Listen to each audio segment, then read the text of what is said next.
श्री शिवाय नमस्तुभ्यम। हर हर महादेव। जय श्री महाकाल। कैसे हैं आप सब?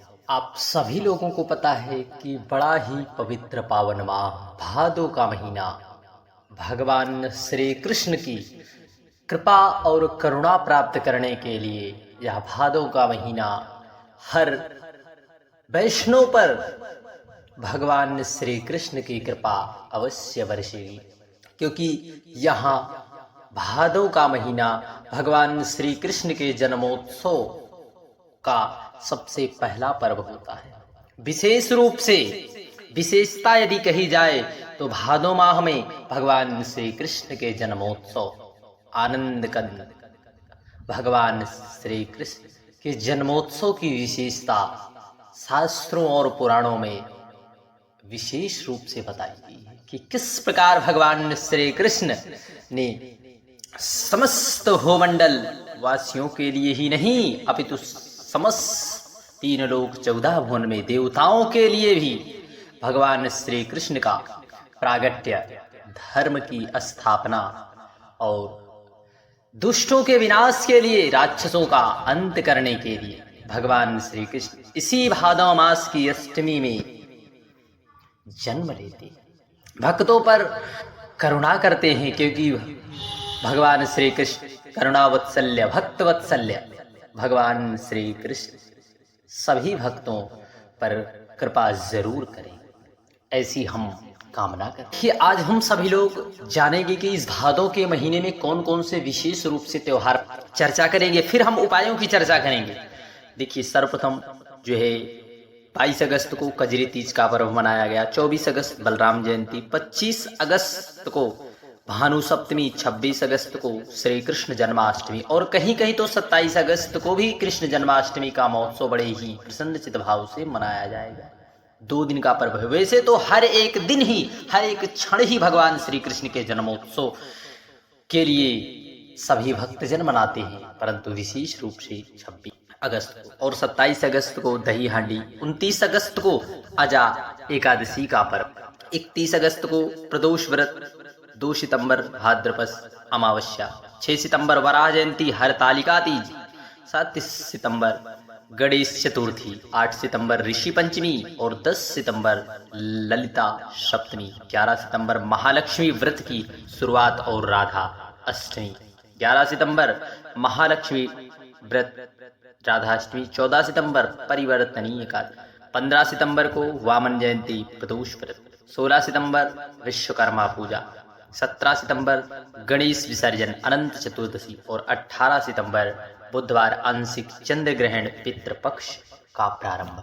यह भादो का महीना तो हर एक दिन आपने देखा, हर एक दिन ही पर्व का एक स्वरूप बताया गया है शास्त्रों और पुराणों में, हमारे हिंदू सनातन धर्म के पंचांग के अनुसार। तो आइए हम सभी लोग जानते हैं। सर्वप्रथम काजल की डिब्बी वाला, काला तिल और शमी पत्र वाला 4 दीपक वाला विशेष उपाय समझेंगे, जो कि शनि दोष बदलेगा शनि कृपा में। इन विशेष दिनों की शुरुआत में हम सभी को कुछ ना कुछ जरूर से जरूर करना चाहिए। सबसे पहले, यदि आपके घर के किसी भी सदस्य की कुंडली में किसी ज्योतिषी ने बताया कि शनि दोष है, तो शनि दोष जब जब शनिवार का दिन आता है, तब हम आपको शनि दोष से निवृत्ति के लिए पूज्य गुरुदेव के मुखारविंद से बताए गए उपाय बताते हैं। तो आप सभी लोग जरूर करना। यह मेरे उपाय एक भी नहीं, यह उपाय पूज्य गुरुदेव की कथा, पंडित प्रदीप मिश्रा जी की कथा को सुनकर उनमें उपायों को जो पूज्य गुरुदेव बताते हैं, उन्हीं उपायों को हम आपको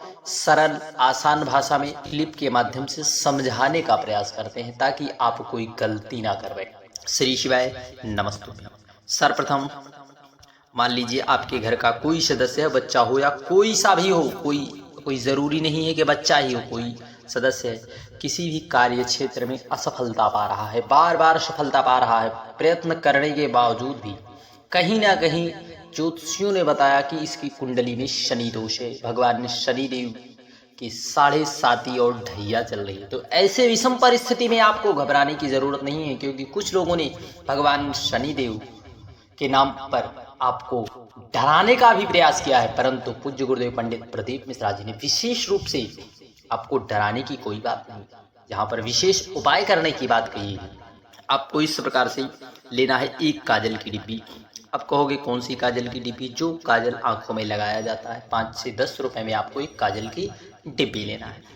और इस काजल की डिब्बी को कोई आपके घर का बच्चा है जिसकी भी जो है शनि दोष है, 21 बार, कितनी 21 बार काशी विश्वनाथ का नाम लेना है। कितना? 21 बार काशी विश्वनाथ का नाम लेकर घड़ी की दिशा में पूरे शरीर में घुमाना है। पूरे शरीर से घुमाकर काशी विश्वनाथ का नाम लेकर जो है उस काजल की जो डिब्बी है काशी विश्वनाथ का नाम लेकर जिसे आप घुमाएं, उसे आपको किसी पीपल वृक्ष की जड़ में जाकर थोड़ा सा खड्डा खोद कर डाल दें, या फिर गंगा जी में आप उसे विसर्जित कर दें।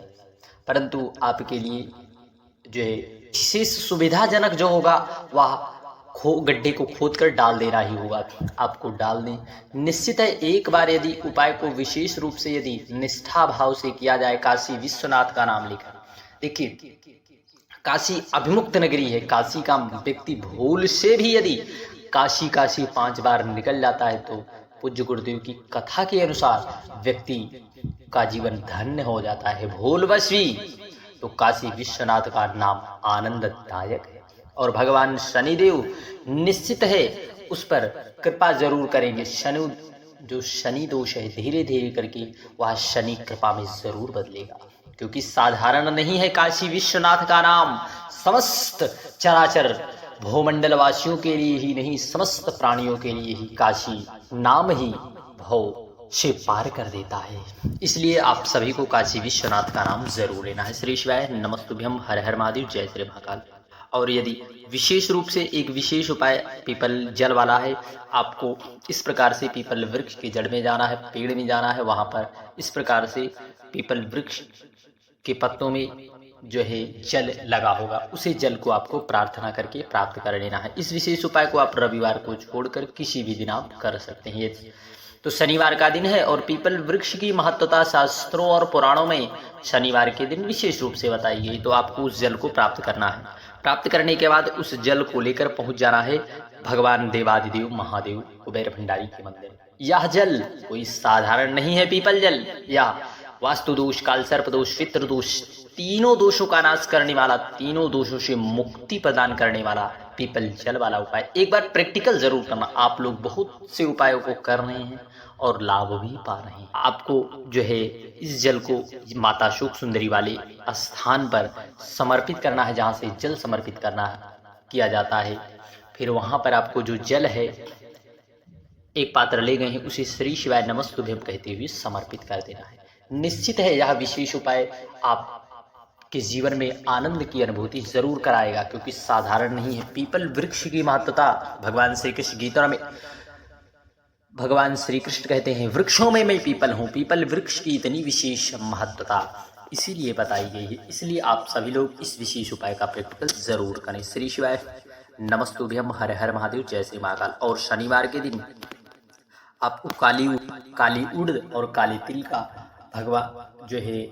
भगवान देवादिदेव महादेव पर काले तिल जरूर समर्पित करें। और काली उड़द का दान किसी भी जरूरतमंद को, मंदिर आप जा रहे हैं भगवान शनिदेव के, वहां पर यदि कहीं पर मंदिर आप जा रहे हैं, शनिवार का दिन हो, तो काले तिल या फिर काले उड़द अवश्य किसी जरूरतमंद को आप दान करने से भी भगवान शनिदेव कृपा करते हैं। परंतु आप निष्ठा भाव आपका जरूर होना चाहिए। आपको सत्य के और धर्म के मार्ग पर चलते हुए, या नहीं कि आप अधर्म का मार्ग अपनाकर काले तिल भगवान को समर्पित करो और काले उड़द दान करने से कुछ भी लाभ नहीं होगा। यदि आप अधर्म के मार्ग पर चल रहे हैं, आपको धर्म के मार्ग पर चलते हुए इन विशेष उपायों को करने से ही लाभ होगा, वरना आप अधर्म के मार्ग पर चलें और उपाय करें, कोई भी लाभ नहीं होगा। श्री शिवाय नमस्तुभ्यम, हर हर महादेव, जय श्री महाकाल। और विशेष रूप से आप इस दिन शनिवार के दिन शमी पत्र भगवान शनिदेव को समर्पित कर सकते हैं और आप भगवान देवादिदेव महादेव को भी समर्पित कर सकते हैं। और आपको बता दें कि जब से हमें पूज्य गुरुदेव पंडित प्रदीप मिश्रा जी का सानिध्य हम सभी को प्राप्त हुआ है, उनकी कथाओं का और विशेष उपायों का, तब से और पहले की समय में तुलना की जाए तो आज के समय की तुलना में विशेषता यह पाई गई कि कहीं ना कहीं भगवान देवादिदेव महादेव की कृपा ही कृपा बरस रही है। श्री शिवाय नमस्तुभ्यम।